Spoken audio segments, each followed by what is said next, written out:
ಬೆಂಗಳೂರಿನ ಕೃಷಿ ವಿಶ್ವವಿದ್ಯಾಲಯ ಮತ್ತು ಅಗ್ರಿ ಇನ್ನೋವೇಷನ್ ಸೆಂಟರ್ ಸಹಯೋಗದೊಂದಿಗೆ ಅಗ್ರಿ ಸ್ಟಾರ್ಟ್ಅಪ್ ಕಾನ್ಕ್ಲೇವ್ನ 2ನೇ ಆವೃತ್ತಿ ಕೃಷಿ ನವೋದ್ಯಮ ಸಮಾವೇಶಕ್ಕೆ ಕೃಷಿ ಸಚಿವ ಎನ್ ಚೆಲುವರಾಯಸ್ವಾಮಿ ಬೆಂಗಳೂರಿನಲ್ಲಿಂದು ಚಾಲನೆ ನೀಡಿದರು.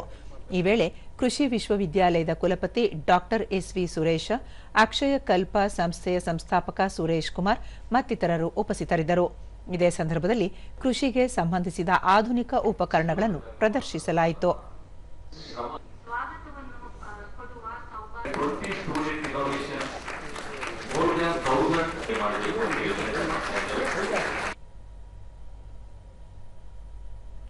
ಬಳಿಕ ಎನ್ ಚೆಲುವರಾಯಸ್ವಾಮಿ ಕೃಷಿಯಲ್ಲಿ ನವೋದ್ಯಮಗಳಿಗೆ ಉತ್ತೇಜನ ನೀಡುವ ಮೂಲಕ ಯುವ ಜನತೆಯನ್ನು ಕೃಷಿಯೆಡೆಗೆ ಸೆಳೆಯಬೇಕು, ಈ ಮೂಲಕ ನಿರುದ್ಯೋಗ ಸಮಸ್ಯೆ ನಿವಾರಿಸಲು ಕೈಜೋಡಿಸಬೇಕು, ಕೃಷಿಯಲ್ಲಿ ಬದಲಾವಣೆ ತರಬೇಕಾದರೆ ಕೇಂದ್ರ ಮತ್ತು ರಾಜ್ಯ ಸರ್ಕಾರಗಳ ಸಹಭಾಗಿತ್ವ ಅಗತ್ಯ ಎಂದು ಹೇಳಿದರು. ನೀವೇ ಯಜಮಾನರ ತರ 4 ಜನ 5 ಜನ 10 ಜನಕ್ಕೆ ಅಪಾಯಿಂಟ್ಮೆಂಟ್ ಕೊಡಬಹುದು. ನಿಮ್ಮ ಆರ್ಥಿಕವಾಗೂ ಹೆಚ್ಚು ನಿಮ್ಮ ಎಫರ್ಟ್ ಮೇಲೆ ನೀವು ಬೆಳೆಸಿಕೊಳ್ಳಲಿಕ್ಕೆ ಅನುಕೂಲ ಆಗುತ್ತೆ.